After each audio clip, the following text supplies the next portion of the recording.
اسی طرح جو ہے سورہ نمبر 3 سورہ آل عمران کی آیت نمبر 173 173 حسبنا اللہ و نعم الوکیل، یہ جملے کی کیا فضائل ہے؟ تو اس کے تعلق سے آتا ہے شدید رنج اور غم اور مصیبت میں یہ کلمات کہنے سے اللہ تعالی رنج اور غم کو دور کر دیتا ہے۔ بخاری کی روایت ہے، عبداللہ ابن عباس رضی اللہ عنہما اس کے راوی فرماتے اور کہتے ہیں ابراہیم علیہ السلام کو جب آگ میں ڈالا گیا تو اس وقت انہوں نے کہا حسبنا اللہ و نعم الوکیل۔ محمد صلی اللہ علیہ وسلم نے بھی اس وقت حسبنا اللہ و نعم الوکیل کہا جب بعض لوگوں نے اہل ایمان سے کہا بے شک لوگوں نے تمہارے خلاف ایک بڑا لشکر جمع کر لیا ہے تو ان سے ڈرو۔ یہ سن کر ان کا ایمان اور بھی زیادہ ہو گیا اور انہوں نے جواب دیا حسبنا اللہ و نعم الوکیل، ٹھیک ہے، کہ اللہ ہمارے لیے کافی ہے اور وہ بہترین کارساز ہے، ٹھیک ہے، اللہ ہمارے لیے کافی ہے اور بہترین کارساز ہے، the best of disposers of affairs، اس کو بولتے ہیں وکیل۔ وکیل وہ ہوتا ہے جس کے حوالے آپ مسئلہ کر دیتے، بھائی تم دیکھ لو میرا مسئلہ یہ، ٹھیک ہے۔ تو حسبنا اللہ و نعم الوکیل، صحابہ نے کہا، اللہ کے رسول نے کہا اور ابراہیم علیہ السلام نے کہا تو شدید رنج، غم، خوف، لوگ کہتے تھے دشمن تمہارے خلاف جمع ہو گئے سیدھے ہو جاؤ، تو صحابہ نے کہا حسبنا اللہ و نعم، اللہ کے رسول صلی اللہ علیہ وسلم نے کہا دشمن تمہارے خلاف جمع ہو چکا ہے، آپ نے کہا حسبنا اللہ و وکیل۔ ابراہیم علیہ السلام کو جب آگ میں ڈالا گیا تو آپ نے کیا کہا اللہ ہمارے لیے کافی ہے اور وہ ہمارا بہتر، سمجھ رہے آپ؟ تو اس کلمے بڑے فضائل ہیں۔ جس شخص کو اللہ رب العزت رمضان کا مہینہ عطا فرمائے اور اس کے اندر وہ اپنی مغفرت نہ کرا سکے، اور اس پر جبرائیل علیہ السلام نے یہ الفاظ کہے اور اللہ کے رسول صلی اللہ علیہ وسلم کہا کہو آمین، اور نبی اکرم صلی اللہ علیہ وسلم نے آمین کہا اس پر، تو اس سے پتہ چلا کہ رمضان کا مہینہ وہ مہینہ ہے جس کے اندر ایک مسلمان، ایک مومن جو اپنی مغفرت کا سامان جمع کر سکتا ہے، اللہ رب العزت کو راضی کر سکتا ہے اور اس دنیا کے اندر اپنی زندگی کو اچھے سے گزارتے ہوئے آخرت کی زندگی کو سنوار سکتا ہے۔ تو لہٰذا اللہ رب العزت نے اس مہینے کو ہم کو رمضان کا مہینہ عطا کیا، ہمیں اللہ رب العزت کا بڑا شکر بجا لانا چاہیے کہ اس نے جو ہے زندگی دی، اور اللہ رب العزت سے دعا کرنی چاہیے کہ اللہ رب العزت آنے والے زندگی میں بھی ہم کو رمضان جیسے مہینہ جو ہے عطا کرے۔ پچھلی بار ہم نے جمعہ میں خطبے میں یہ بات میں نے آپ کے سامنے رکھی تھی جب میں یہاں آیا تھا کہ اللہ رب العزت نے اس مہینے کو ہمارے لیے اس لیے ہمیں دیا کہ ہم تقوی اختیار کریں، اور ہم نے دیکھا تھا کہ تقوی یہ کہ اللہ کے ڈر، اس کی خشیت سے انسان گناہ اور معصیت کی زندگی کو چھوڑ دے۔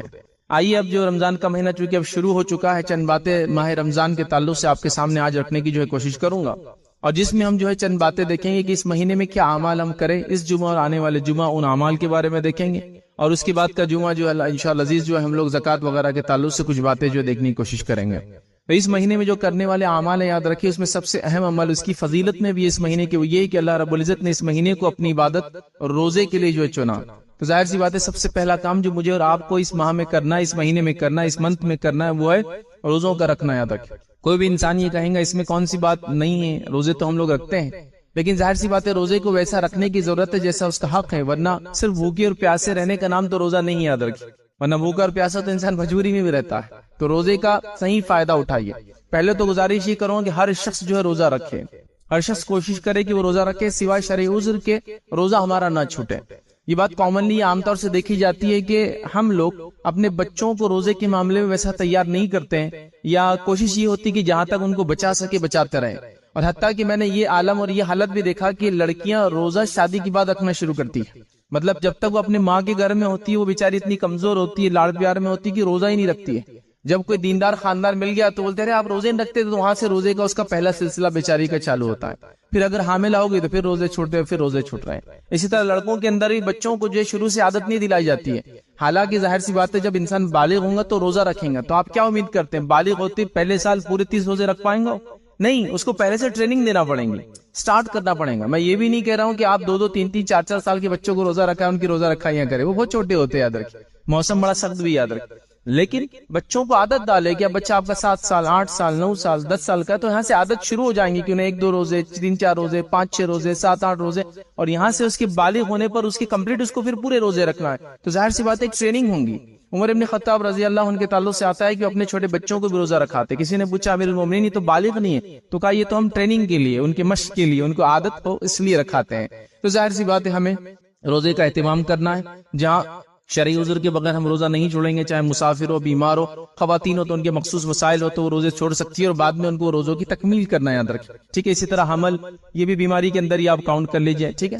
تو بہرحال تو شرعی عذر کے بغیر ہم روزہ نہ چھوڑے، روزے کی ٹریننگ اپنے بچوں کو اپنے آپ کو ہم دے، اور ساتھ میں جو ہے ایک روزے کا اہتمام ہو اور روزے کو حقیقی طور سے ویسا رکھنے کی کوشش کرے جیسا روزہ رکھنے کا حق ہے، اور وہ یہ ہے کہ روزے کے اندر ہم وہ تمام کام نہ کرے جس سے ہم کو روکا گیا، اور روزہ ہم کو روکتا ہے تو ہمارا روزہ صرف بھوک اور پیاس نہ رہے بلکہ ہمارا روزہ ہمارے لیے ایک ٹریننگ پیریڈ بن جائے، یاد رکھیے۔ تو لہٰذا ہمیں جھوٹ نہیں بولنا ہے، مطلب منہ سے کوئی برا کام نہیں کرنا ہے، کانوں سے کوئی بری چیز سننا نہیں ہے، اسی طرح جو کوئی چیز بری کہنا نہیں، یاد رکھیے، کوئی چیز بری دیکھنا نہیں، یاد رکھیے، لڑائی جھگڑا ہو تو اسے پرہیز کرنا ہے، یاد رکھیے، ٹھیک ہے، اور اگر کوئی آپ سے لڑنے آئے تو آپ کہے روزے سے، میں روزے سے ہوں، یاد رکھیے۔ تو حدیث کی الفاظ جو ہے اس کا ترجمہ ہے، تو روزے سے ہوں میں یہ کہہ دے اور معاملے کو جو ہے نپٹا دے، یاد رکھیے، ختم کر دے۔ تو روزہ یاد رکھیے ہم کو بہت کچھ سکھاتا ہے، ہمیں ایک اچھا انسان بناتا ہے، یاد رکھیے۔ تو صرف بھوکا اور پیاسا رہنا یہ کانسیپٹ آپ روزے کا مت سمجھیے، روزہ ہم کو تربیت دے رہا ہے بہت ساری چیزوں کی، یاد رکھیے، اور جب یہ عادت ہم کو ہو جائیں گی تو اس کے بعد انشاءاللہ عزیز ہم سال بھر اپنی زبان کا صحیح استعمال، کان کا صحیح استعمال، آنکھ کا صحیح استعمال، ہاتھ کا صحیح استعمال،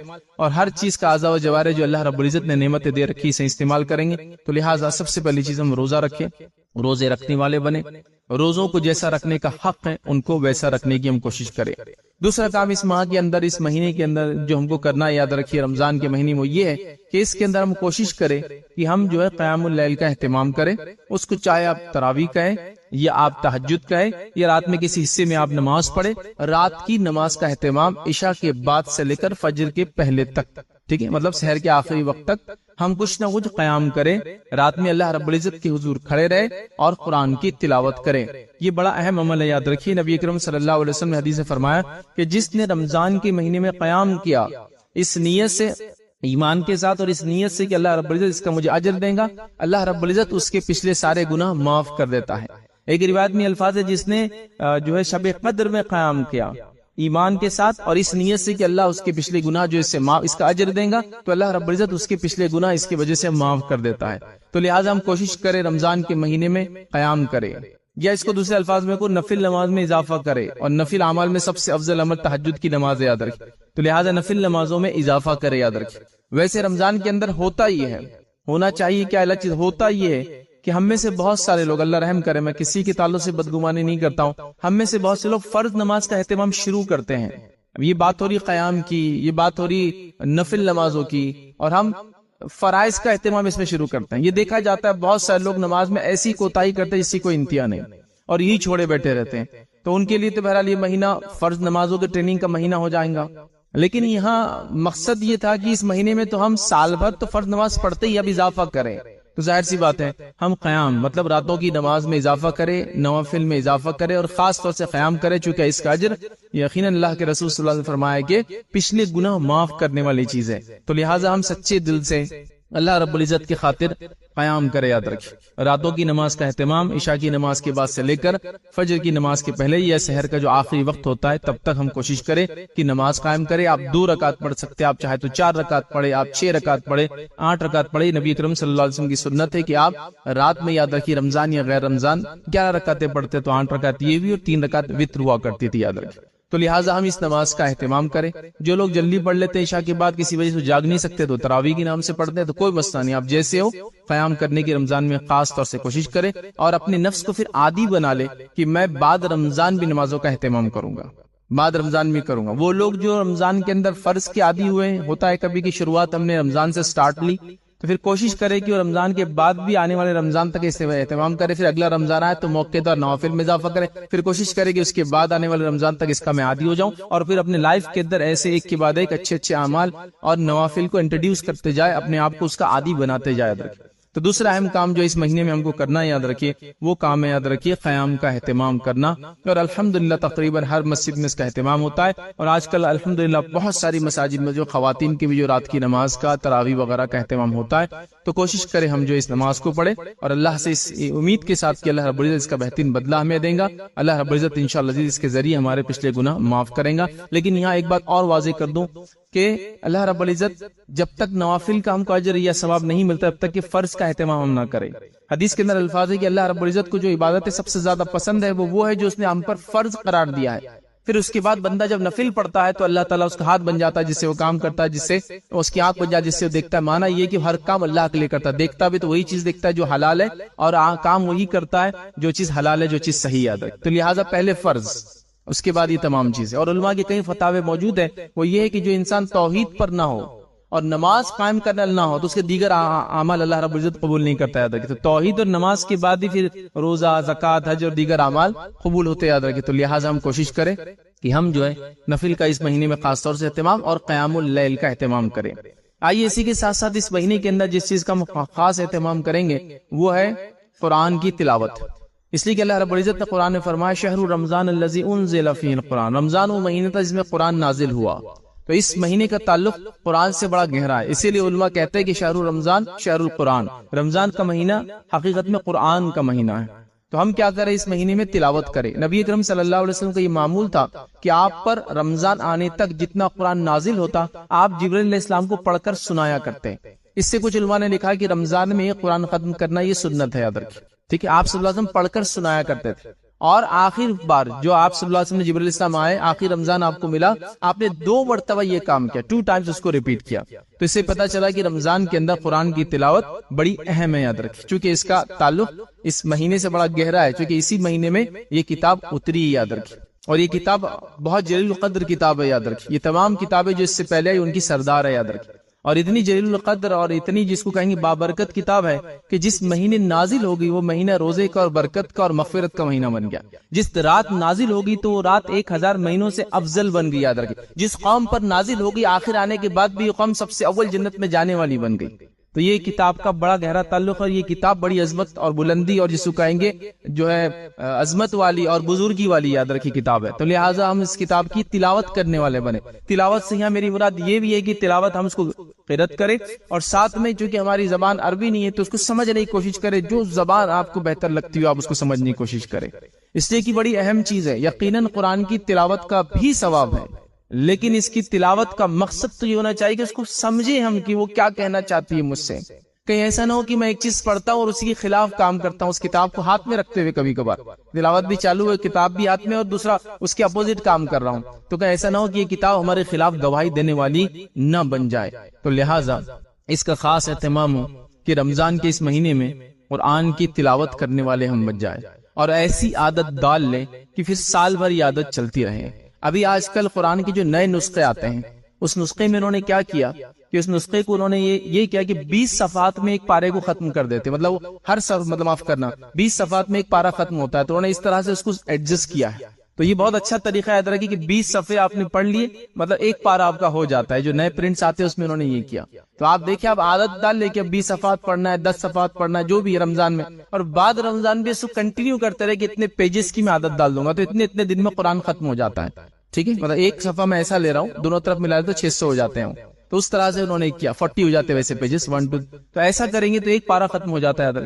تو لہٰذا آپ قرآن لے لیں، بہت آسانی سے آپ اس کو ڈیلی روٹین بنا سکتے کہ اتنے پیجز پڑھ لوں گا تو اتنے دن میں ایک پارا آسانی سے ختم ہو جائیں گا، ٹھیک ہے۔ تو لہٰذا اس کا اہتمام کریں، رمضان میں کوشش کریں کہ قرآن ختم ہو، چاہے آپ اس کو نماز کی شکل میں کریں، چاہے آپ اس کو تلاوت کی شکل میں کریں، کوشش کریں کہ قرآن کو ہم ختم کریں، اور عادت ڈالیں اپنی نفس کو کہ بعد رمضان اس پہ کنٹینیو ہم پڑھتے رہیں، اور پھر اس کی بھی عادت ڈالیں کہ پھر سمجھنے کا کوئی تھوڑا بہت معمول سسٹم ہم شروع کریں کہ اس کو ہم ریڈ بھی کریں کہ وہ کیا چاہتا ہے، جو ترجمہ آپ کو بہتر لگتا ہو، جو ترجمہ آپ جس زبان میں جانتے ہو جو اویلیبل ہو اس کو آپ پڑھنا شروع کر دیں، تاکہ اللہ کی کتاب ہمیں کیا کہتی ہے اس سے ہمارا ایک گہرا تعلق اور رشتہ بن جائے۔ ورنہ یاد رکھیے یہ وہ کتاب ہے جو ہمارے خلاف روز قیامت گواہی دینے والی کہ اس امت نے جو ہے، اور نبی اکرم صلی اللہ علیہ وسلم بھی اس کی گواہی دینے والے کہ اس امت نے اس قرآن کو پیچھے ڈال دیا، چھوڑ دیا اس کو، تو لہٰذا ہم اس کو تھامنے والے بن جائیں، اور جب ہم اس کو تھام لیں گے یاد رکھیں تو پھر ہم کو دنیا میں کسی کو منانے کی ضرورت نہیں ہوگی۔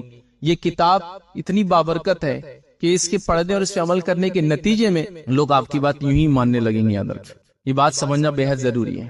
کسی نے مجھ سے ایک بار سوال کیا تھا کہ ہم کیسے یہ چیز کو بتائے اقوام عالم کو اور تمام لوگوں کو کہ ہم ایک زندہ قوم ہیں، تو میں نے ان سے جواب دیا تھا کہ ہم جس تعداد میں عموماً جتنی آبادی ہماری ہوتی ہے، تو اگر عید کی نماز لے لے تو عید کی نماز میں ایک بڑی آبادی مسلمانوں کی نماز پڑھتی ہے، لیکن وہ بھی 100% نہیں ہوتی کسی بھی حال میں، یاد رکھیں کسی بھی حال میں۔ ایک وارڈ کو آپ کاؤنٹ کر لیں تو 4-4 ہزار کی ووٹنگ ہوتی ہے، اس کے اندر ووٹ ہوتا ہے، لیکن بچے اس میں نہیں ہوتے ہیں، باہر سے آئے ہوئے لوگ نہیں ہوتے ہیں نا، 18 سال سے نیچے کے لوگ نہیں ہوتے ہیں، تو ایٹ لیسٹ اس کی آبادی 7 سے 8 ہزار ہوتی ہے، اور مسجد ایک محلے میں 1 سے 2 ہے، کیپیسٹی 3 سے 400 کی ہے، تو گویا ایک محلے میں تو 20 مسجد ہوں گی تو پورنے والی نہیں 400 کی، کیونکہ آبادی آپ کی 8 ہزار ہے۔ چلیے اس میں سے عورتوں کو نماز مسجد میں نہیں پڑھ رہی آگے، تو 4000 تو آنا چاہیے مساجد کے اندر، تو وہ بھی نہیں آتی ہے۔ تو عیدین میں بھی لوگ پورے نماز نہیں پڑھتے ہیں، یاد رکھیں۔ تو میں نے کہا کہ جب عیدین میں جیسی نماز ہوتی ہے نا، ویسی نماز فجر کی ہونے لگیں گی، مطلب ساری امت نماز پڑھنے لگ جائیں گی، پھر ہم کو لوگوں کو گواہی یا اس کا ثبوت نہیں دینا پڑیں گے کہ قوم جاگ رہی ہے۔ قوم کو اپنی باتیں لوگوں کے سامنے کھڑے رہ کے منانا نہیں پڑیں گے، اپنی زندگی اور موت کے تعلق سے لوگوں سے احتجاج کر کے اپنے حق لینا نہیں پڑیں گے، ان کو وہ حق دیے جائیں گے۔ اور یہ ہوا 2%، 4%، 6% اور 10% کی مسلم آبادیوں نے بڑے بڑے ممالک پر 100 سالوں تک حکومت کی۔ یہ ان کی طاقت کا نتیجہ نہیں تھا کبھی بھی، یہ قرآن سے اور دین سے لگاؤ کا اثر اور نتیجہ تھا، یہ اس کا امپیکٹ تھا، یاد رکھیے۔ ورنہ آپ ایسا گنیں گے، ادھر 2 لوگ کھڑے اور ادھر 58 لوگ کھڑے، تو رسی کھینچیں گے تو کون جیتیں گے؟ کوئی بھی کہیں گا 58 لوگ۔ لیکن وہ جو برکت تھی، وہ جو مقام اللہ نے دیا تھا، وہ جو دبدبہ دیا تھا، وہ عزت جیتی، جو شرف دیا تھا، وہ اپنی کتاب کے نتیجے میں تھا، اس دین کے نتیجے میں تھا۔ تو بہرحال ہم قرآن کو پڑھنے والے بن جائیں۔ چوتھا کام جو اس مہینے کے اندر ہم کریں گے، یاد رکھیے، اور اس میں اضافہ کریں گے، اگر کرتے ہیں تو اس تمام کام کرتے ہیں تو اور اضافہ کیجیے، اذکار کا اہتمام۔ اذکار یا وظائف، کوشش کرے سب سے پہلے کہ جو وظائف اور اذکار کرتے ثابت شدہ ہو، ثابت شدہ ہے تو پھر کثرت سے کرنے کی کوشش کریں۔ چھوٹے چھوٹے اذکار وغیرہ تو آپ جانتے ہیں، نماز کے بعد کی دعائیں اور اذکار بہت سارے مساجد میں چارٹ وغیرہ ہوتے ہیں، آپ کو یاد بھی ہوں گے۔ سونے سے پہلے اذکار کرتے ہیں، سونے اٹھنے کے بعد بہت ساری چیزیں یاد رکھیں۔ تو کوشش کریں کہ رمضان کے مہینے میں اس کی عادت ڈال لیں۔ اور یہ اذکار جب ہم ذکر کرتے ہیں اللہ کا کیا فائدہ دیتے ہیں، آپ صرف اس پر غور کیجئے کہ ہم لوگ رمضان میں ایسا کیا کرتے ہیں جس کے نتیجے میں ایمان بلند نظر آتا ہے روزے کے علاوہ۔ وہ ہے تلاوت کا زیادہ سننا، زبان کو اللہ کے ذکر میں تر رکھنا، اس کے نتیجے میں ایمان خود بخود بلند ہو جاتا ہے ہمارا۔ دیکھیں آپ بولتے ہیں نا رمضان میں ایمان چارج ہوگا، کیسے چارج ہوا؟ کیا چیز زیادہ کی اپنے عام دنوں سے بتائیے؟ آپ نے قرآن کو زیادہ سنا، اللہ کا سب سے افضل ذکر، اس کے علاوہ آپ اپنے آپ کو ذکر میں مشغول رکھتے ہیں، نتیجتاً ایمان چارج ہو جاتا ہے، انسان کی جس کو کہتے ہیں وہ بلند ہو جاتا ہے۔ تو یہی چیز یاد رکھیں، اذکار کا اہتمام کریں، اور اتنا کریں اس مہینے میں کہ اپنے آپ کو عادی بنا لیں، یوز ٹو ہو جائے، کہ غیر رمضان بھی وہ اذکار ہمارے جس کو کہیں گے ایک روٹین ہو جائے، معمول ہو جائے زندگی کا، کہ ہم ذکر کرنے والے، بار بار اس چیز کو دہرانے والے، چھوٹے سے لے کر بڑے تک تمام اذکار کو کرنے والے بن جائے، جن کو دعائیں بھی آپ عام زبان میں کہہ سکتے ہیں۔ تو بہرحال یہ بڑی اہم چیز ہے۔ قرآن کی تلاوت تو بہرحال میں نے الگ سے لے لی، اس لیے سب سے افضل ذکر وہی ہے، لیکن اس کے بارے میں نہیں کر رہا۔ لیکن دیگر اس کے علاوہ جتنے وظائف اور اذکار ہے جو ثابت شدہ ہے، میں گزارش کروں گا اس کا ہم جو رمضان میں اہتمام کرتے ہیں، نہیں کرتے تو کرے، اور اس کو کنٹینیوسلی بعد رمضان لے کر چلنے کی ایک اپنا روٹین یا اپنا معمول بنا لے کہ ہم اس کو ہمیشہ انشاءاللہ عزیز جو ہے کرتے رہیں گے۔ اسی طرح اس مہینے کے اندر جو اعمال کرنا ہے، اور اس میں ایک بڑی فضیلت والا عمل ہے، وہ یہ کرنا ہے ہم کو کہ اس میں شب قدر آتی ہے، اور اس شب قدر کو ہم کو جاگنا ہے، رب العزت کی عبادت کرنا ہے۔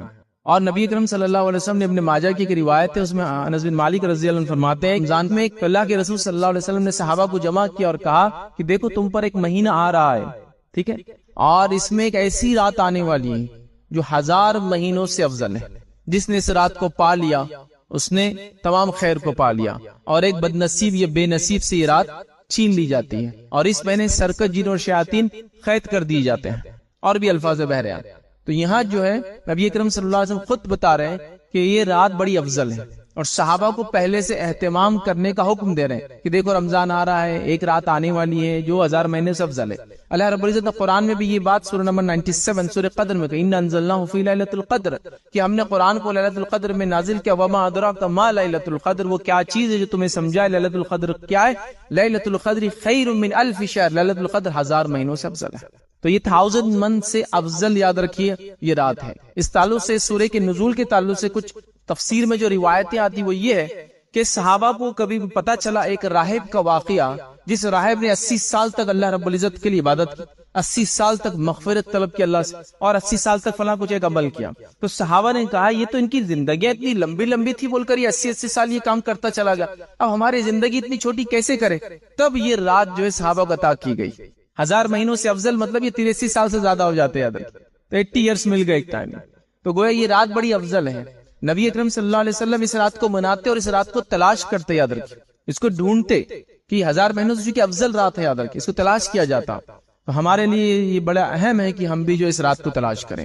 لیکن ہمارے پاس ایک عجیب معاملہ ہے، وہ یہ ہے کہ یہ رات اگر کوئی مناتے بھی ہے تو صرف بچے مناتے ہیں یا ینگ جنریشن مناتی ہے، چونکہ بڑے لوگ تو الحمدللہ اتنے عمل کر چکے ہوتے ہیں اپنے زندگی میں کہ اب ان کو یہ رات کی ضرورت ہی نہیں ہوتی ہے. کبھی کبھار نتیجہ بچے بھی سیکھتے نہیں ہے کہ کرنا کیا ہے، جاگنا ہے، سمجھ میں آ جاتا ہے. اور پھر شب قدر تو ابھی ایک ٹرینڈ اور فیشن والی رات بن گئی ہے جس میں شاپنگ ہوتی ہے. یہ بڑا مسئلہ ہوگا پھر اگر جاگ بھی رہی نوجوان نسل تو شاپنگ کے اس سے ہو رہی، چونکہ آخری عشرہ آ رہا ہے، شب قدر اس میں آ رہی ہے، لیکن آخری عشرہ تو پیک عشرہ ہے شاپنگ کا.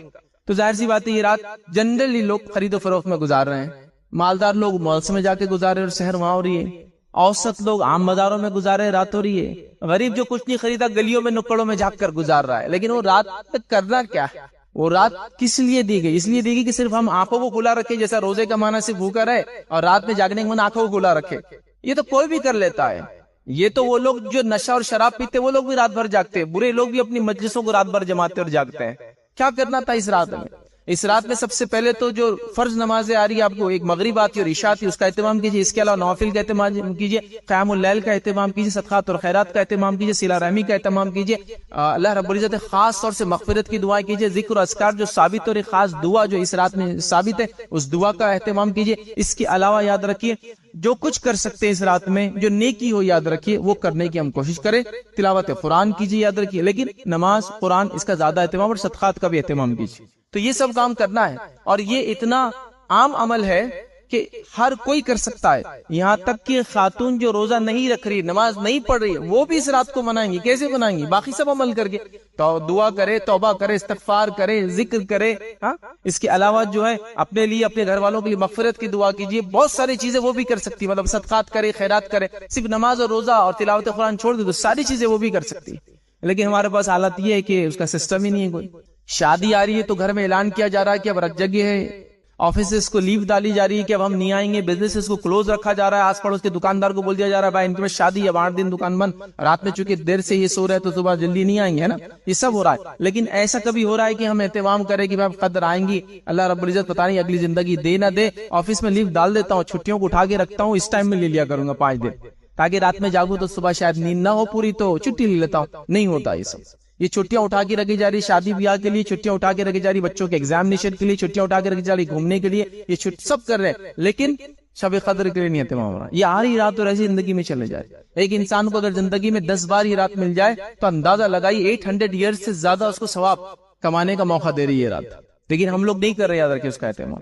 تو جو کوئی منا رہا ہے وہ شاپنگ کی شکل میں منا رہا ہے. میں کسی کے تعلق سے بھی برا گمان نہیں رکھتا ہوں، لیکن جو دیکھ رہا ہوں وہ بیان کر رہا ہوں. دوسرا اگر کوئی منا بھی رہا ہے تو بہت چوزی ہے. وہ چوزی اس سینس میں کہ اس نے ایک رات کو پرٹیکولرلی پکڑ لیا اور کہا یہی شب قدر ہے. مطلب اس کو پتا چل گیا کہ شب قدر ہے. اور وہ رات کون سی ہے؟ ہند پاک میں بر صغیر میں تو لوگوں نے بالکل طے کر رکھا ہے کہ بس 27 کی رات ہی ہمارے لیے تو شب قدر ہے، باقی ساری دنیا اس کو پورا تلاش کرتے رہے. ہم کو تو مل چکی ہے. یہ نبی اکرم صلی اللہ علیہ وسلم کو یہ رات بتائی گئی، اس کی تاریخ بتائی گئی. آپ نکلے صحابہ کو تاریخ بتانے کے لیے اور 2 لوگوں میں جھگڑا ہو گیا. جب وہ جھگڑے کو نپٹایا گیا اس کے بعد اللہ کے رسول نے فرمایا مجھے شب قدر کی تاریخ بتا دی گئی تھی، لیکن یہ جو جھگڑا ہو گیا اس میں بھلا دی گئی. اس سے پتہ چلتا ہے جھگڑا کرنا بہت خطرناک چیز ہے. اس سے لا تعداد سائیکولوجیکل، فزیکل اور ریلیجیس لاسز ہوتے. یاد رکھیے معلوم، جھگڑا، فتنہ، فساد، لڑائی بھلا دی گئی. آپ نے کہا مجھ سے بھلا دی. اسے پورے سال میں تلاش کرو. پھر فرمایا پورے رمضان میں تلاش کرو.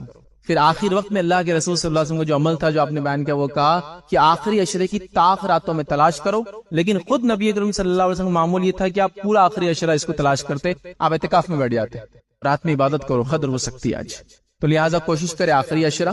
آخری عشرہ نہیں ہو سکتا تو پرٹیکولرلی 5 نائٹس تو آپ کو بتائیں، 21ویں رات، 23ویں رات، 25ویں رات، 27ویں رات اور 29ویں رات. یہ 5 راتوں میں سے کوئی ایک رات شب قدر یاد رکھیے. اس کی علامتیں وغیرہ ہے لیکن اس کو اب نہ ڈھونڈتے ہوئے، چونکہ ہونے کے بعد پتہ چلتی نا علامتیں منع ہو جائیں گی تب ہوں گا، تو آپ کو اس رات کو عمل کرنا یاد رکھیے. ٹھیک ہے، تو لہٰذا اس کو تلاش کرنا ہے، اس کا اہتمام کرنا ہے، اس کے لیے خاص تیاری کرنا ہے. ٹھیک ہے، اور اس کو کوشش کرنا ہے کہ اللہ کی عبادت میں یہ ساری رات گزرے. یاد رکھیں یا نہیں ہو سکتا ہے تو جتنی کر سکتے ہیں، کیونکہ ہر آدمی کے پاس سہولت نہیں ہے، ہر آدمی کے پاس روزگار کا ذریعہ نہیں ہے کہ وہ 5 دن دور رہے بزنس سے تو چل جائے، تو جتنا منا سکتے ہو تو یہ کوشش کرے کہ ہم جتنا ہو سکتے ہیں، چلیے میرے لیے اتنا ہے کہ میں رات میں 12 بجے تک مشکل سے جاگ سکتا ہوں، مجھے آفس ہے میں چھوڑ نہیں سکتا ہوں، تو کوشش کرے رات 12 بجے تک جتنی نوافل، تلاوت قرآن، ذکر و اذکار، صدقات اور خیرات جو کر سکتا ہوں، دعا مغفرت کی وغیرہ کرے. پھر اس کے بعد سحر میں اٹھ جائے، فوراً سحر میں تھوڑا سا جلدی اٹھ جائے تو پھر کچھ نماز سحر میں، پھر کچھ تلاوت سحر میں. اور سحر میں استغفار کرنے کی تو خاص فضیلت آتی ہے، یاد رکھیں. مومنوں کا شیوہ اور شار قرآن نے 2 سے 3 مرتبہ دہرایا کہ وہ راتوں کے اندر استغفار کرنے والے ہوتے ہیں، اپنے لیے دعائیں کرتے ہیں مغفرت کی، اپنے گناہوں سے توبہ کرتے ہیں، استغفار کرتے ہیں. تو لہٰذا ہم جو اس رات کو منائیں، اس رات میں جاگیں، اس رات میں خوب سے خوب عبادت کریں. اور یقیناً ہر آدمی اس چیز کی اس کو ضرورت ہے کہ وہ زیادہ زیادہ اجر کمائیں. تو یہ شب قدر، یہ رات مجھے اور آپ کو زبردست موقع دینے والی ہے. تو اللہ تعالیٰ کے لیے اس رات کو ذرہ برابر بھی ضائع نہ ہونے دے. خواتین بھی اس کے لیے پلاننگ کرے، اپنے نو نہالوں کو اس کے لیے تیار کرے. اور گھر میں اگر یہ ماحول ہو نا، روزے کا، تلاوت قرآن کا، نماز کا، تو آپ دیکھیں گے ینگ جنریشن بغیر سکھائے کہ کچھ چیزیں آپ سے لیتی رہتی ہے، غیر شعوری طور سے وہ سیکھتی رہتی ہے. تو جن گھروں میں اس کا اہتمام ہے، بچے خود بخود وہ کرتے ہیں، وہ ان کا پارٹ ہو جاتا ہے، ان کے اپ برنگنگ جس کو بولتے ہیں، ان کی تربیت کا حصہ بن جاتی ہے وہ سب چیزیں، کہ وہ اسی طرح سے آگے بڑھتے ہیں. اس لیے بولتے ہیں نا بچوں کی اچھی تربیت کرو. تو ہم کو کیا لگتا ہے، تھوڑی دیر بیٹھ کر برین اسٹارمنگ کر کے کچھ تو بھی ایک چیز بنا کے دینا ہے. آپ خود عمل کرتے رہے بڑے تو بچوں کی تربیت ہوتی ہے. حتیٰ کہ آپ یہ دیکھیں گے کسی محلے میں اگر محلے کے بڑے لوگ سارے لوگ یہ عمل کرتے ہیں تو بچے خود بخود اس محلے کی شروع کر دیتے ہیں عمل، اس لیے کہ وہ دیکھتے ہیں کہ سب یہ کرتے ہیں بڑے اس محلے کی. تو یہ تمام چیزوں کی ہم کو ضرورت ہے، ایک ماحول بنانے کی. تو یہ رات بہرحال ہم پر آتی ہے، اللہ رب العزت نے پھر ایک موقع دیا ہے. اللہ اگر زندگی دے اس رمضان میں تو ضرور اس رات کو پانے کی کوشش کرے، اور اس کو 5 راتیں یاد رکھی، اس میں اس کو تلاش کرنے کی کوشش کرے. اور وہ تمام اعمال جو نبی کریم صلی اللہ علیہ وسلم نے بتائے، یا وہ تمام اعمال صالحہ نیک اعمال جو آپ کر سکتے، کبھی ہوتا ہے انسان بیمار ہے وغیرہ ہے، لیٹا رہتا ہے، بڑے مشکل ہے، تو بہرحال جتنے اعمال ہو سکتا ہے نیکی کرنے کی اس رات میں جو خاص طور سے اہتمام اور جو کوشش کرے. اسی طرح یاد رکھیے اس ماہ میں جو کام کرنا، یاد رکھیے ان کاموں میں سے ایک کام ہے صدقات اور خیرات کا خاص اہتمام کرے. نبی کریم صلی اللہ علیہ وسلم کے تعلق سے آتا ہے کہ اب عام دنوں میں تو صدقات اور خیرات کرتے ہی، لیکن ان دنوں میں تیز تند ہواؤں کے جیسا، مطلب بہت زیادہ صدقات و خیرات کا اہتمام کرتے. مطلب جیسا کہ ہوا تو عام دنوں میں بھی چلتی ہے لیکن کبھی کبھی تیز چلتی ہے، تو آپ اتنا زیادہ صدقات اور خیرات کرتے. بلکہ جب رمضان کا مہینہ آنے والا ہوتا تو آپ کمر بستہ ہو جاتی، روایت میں آتا ہے، اس کو بولتے ہیں ایسا کسی چیز کو جو کمر بھی باندھی جاتی ہے اس کو ناٹ باندھ کے ٹائٹ کر لیتے نا. آپ کو بولا جائے آپ لنگی اگر باندھے ہوئے چلیے فلاں چل رہا ہے تو آپ اس کے اوپر باندھ لیتے، اچھا کر لیتے. تو آپ صلی اللہ علیہ وسلم ریڈی ہو جاتے اس منتھ کے لیے، اس کا معنی ہے تیار ہو جاتے اس مہینے کے لیے، اس میں زیادہ زیادہ عمل کرنا. اور صدقات اور خیرات میں آپ اور اضافہ کرتے، بڑھوتری کرتے. تو لہٰذا گزارش کروں گا صدقات میں اضافہ کریں. زکوٰۃ وغیرہ کا معاملہ انشاءاللہ اگلا لیں گے. اور صدقات میں سب سے پہلے مستحق وہ لوگ ہیں جو آپ کے رشتہ دار قریبی، اور وہ بیچارے مستحق ہے، مسکین ہے، غریب ہے، معذور ہے، یتیم ہے، یسیر ہے، اور کئی مسائل ہو سکتے، نوکریاں نہیں ہیں اور فلاں مسائل ہوگا، یہ ہو گیا، وہ کئی چیزیں ہو سکتی ہیں انسان کے ساتھ. وہ سب سے پہلے مستحق، ان کو آپ دیں. اگر وہ آپ کے پڑوسی رشتہ دار ہے ان کو دے، اور ڈبل اجر آپ کو. رشتہ دار ہے تو اجر زیادہ، پڑوسی رشتہ دار ہے اور اجر زیادہ، ٹھیک ہے. لہٰذا دے، سب سے پہلے حقدار یہ. پھر اس کے بعد اور لوگوں کو تلاش کرے، اور اس کے بعد تو صدقات اور خیرات کا خاص اہتمام کرے. صرف گزارش یہ کروں گا کہ صدقات جہاں بھی دے، جیسے بھی دے، ویریفائی ضرور کرے. رشتہ داروں میں تو آپ ظاہر سی بات ہے آپ جانتے ہیں ان لوگوں، لیکن جب اس لیے کہ کبھی کبھار یہ ہوتا ہے کہ جو غیر مستحق ہے انہوں نے اتنا زبردست طریقہ اختیار کر لیا آپ سے مانگنے کا کہ وہ مستحق اور خاص طور سے وہ مسکین، وہ بیچارہ ملتا ہی نہیں کہیں بھی ہم کو. چونکہ مسکین آپ کو بولنے والا نہیں کہ مجھے چاہیے، لیکن اس کے حالات سے آپ کو اندازہ ہوتا ہے. اس کو ایک کھجور، دو کھجور یا روپیہ 2 روپیہ اس کا مسئلہ حل بھی نہیں ہوتا، لیکن وہ بول بھی نہیں سکتا. ایک غیرت مند عزت دار انسان کمانے کی کوشش کرتا ہے، حلال کماتا ہے، 5-10 ہزار روپے کما لیتا ہے، ایک عزت کی زندگی گزارا ہے، لیکن اس کے بچوں کو پڑھائی کرنا، پیسہ نہیں، بول بھی نہیں سکتا، خاموش رہتا ہے. تو اس کو تو ڈھونڈنا ہے، مسکین کو ڈھونڈنا پڑتا ہے. تو ہم لوگ کیا کرتے ہیں، وہ جو آگے دکھاتا ہے اپنے آپ کو، دکھاتا ہے مطلب آگے دکھا رہا ہے میں لنگڑا ہوں، ٹنڈا ہوں، لولا ہوں، میں نہیں کہہ رہا ہوں مستحق نہیں ہو سکتا ہے، لیکن وہ لوگ ہم امپریس ہو جا رہے ہیں. اور وہ تو مانگنے والا ہوا، غریب ہوا، لیکن وہ مسکین تو مل ہی نہیں رہا، اس کو تو بڑا مشکل سے ہم کو ڈھونڈنا پڑ رہا. ہم ڈھونڈ بھی نہیں رہے اس کو. وہ آپ کے پڑوس میں ہو سکتا ہے، آپ کا دوست ہو سکتا ہے، آپ کا رشتہ بولتا نہیں ہے، اس کے کپڑوں سے اندازہ لگا لیجیے، اس کے کھانے سے اندازہ لگا لیجیے، اس کی گاڑی سے اندازہ لگا لیجیے کہ ضرورت مند ہے لیکن بولتا نہیں ہے، ڈیزرونگ کینڈیڈیٹ لیکن بولتا نہیں ہے کہ مجھے دیجیے. چونکہ اس کو اس میں حیا آتی ہے، شرم آتی ہے۔ تو مسکین اور غریب کا یہ فرق ہے کہ غریب یا سائل پوچھے گا، مانگے گا، یہ مسکین مانگتا نہیں ہے۔ تو مسکینوں کو بھی تلاش کیجیے، بہت ہوں گے آپ کے اطراف میں، لیکن ہم دیکھتے نہیں۔ آپ کے دوستوں بھی ہوں گے بہت سارے، ان کے کپڑوں سے اندازہ لگائے کہ اس کو ضرورت ہے لیکن بول رہا نہیں، آپ فلاں کی ضرورت ہے، استعمال کی چیزوں کی ضرورت ہے، فلاں ہے، لیکن جیسے زندگی گزار رہا ہے۔ تو بہرحال بڑی اہم چیز ہے، تو ہم لوگ دیتے ہیں صدقات، اچھی بات ہے، دینا چاہیے۔ لیکن کبھی کبھار وہ کینڈیڈیٹ جو آپ کو بتاتا ہے میں ڈیزرونگ ہوں، میں ضرورت مند ہوں، آپ دے دے رہے ہیں، اور وہ جو بازو ہوتا ہے لیکن کچھ بولتا نہیں ہے، آپ کو دیکھتا ہے کہ شاید کبھی آدمی پہچان لے میری حالت، آپ اس کو دیکھتے نہیں ہیں۔ کبھی ساتھ میں بیٹھے ہوئے ایک انسان کو اس ساتھ کھانا کھا رہے، وہ ڈبہ کھولتا ہے آپ کے ساتھ، اس کے ڈبے کو دیکھ کے بھی آپ کو اندازہ ہو سکتا ہے کہ اس کے اندر کا کنٹینٹ کھانا اور ڈبے کی حالت بتاتی ہے کہ ضرورت مند ہے لیکن بولتا نہیں ہے۔ ٹھیک ہے، کماتا ہے لیکن ڈیپینڈنٹ بہت ہے، گھر میں کماتا ہے 20,000 لیکن گھر میں 50 لوگ اس پہ ڈیپینڈنٹ ہے، بیچارے پر پورا خرچ کر دیتا ہے، جو کچھ ہے روکی سوکی کھا رہا ہے۔ آپ دیکھ رہے ہیں کہ مستحق ہے، آپ دیکھ رہے ہیں اس کی ضرورت ہے، اس کے گھر والوں کی ضرورت ہے، لیکن آپ اس کو نہیں ریکمنڈیشن دے رہے یا اس کی طرف آگے نہیں بڑھ رہے، اس لیے کہ وہ مانگ نہیں رہا آپ سے۔ تو یہ مزاج کو بھی چھوڑیے کہ کوئی مانگے تو آپ ڈھونڈیے، تلاش کیجیے اچھے لوگوں کو، کینڈیڈیٹس کو، جو جس کو ہم کہیں گے ایسے لوگوں کو تلاش کرنا ہی ایک بہت بڑی چیز ہے آج کے زمانے میں، چونکہ مانگنے والوں نے بہت برا حال کر رکھا ہے سماج کا۔ تو لہٰذا رمضان ہے، صدقات اور خیرات کیجیے اور لوگوں کو جو ہے ابھاریے اس چیز کی طرف۔ نبی اکرم صلی اللہ علیہ وسلم کے پاس جو کچھ ہوتا ہے ویسے صدقہ کرتے ہیں، اس مہینے میں تو بہت زیادہ بڑھ چڑھ کے کرتے ہیں۔ تو لہٰذا ہم کوشش کریں کہ صدقات اور خیرات بڑھ چڑھ کے اس مہینے میں کریں۔ اسی پہ اپنی بات کو میں ختم کروں گا۔ اللہ رب العزت سے دعا کہ اللہ سبحانہ تعالیٰ ہم تمام کو رمضان کے مہینے کا صحیح سے فائدہ اٹھانے کی توفیق عطا فرمائے۔ اللہ رب العزت اس مہینے کو ہمارے لیے مغفرت کا مہینہ بنا دے۔ اللہ رب العزت جو ٹریننگ اور جو عبادتیں اور جو مشقتیں اور جو اپنے نفس کو ہم عادت ڈال رہے اس مہینے میں، ان عادتوں کو، ان اچھی چیزوں اور خصلتوں کو بعد رمضان بھی ہمیں جو باقی رکھے۔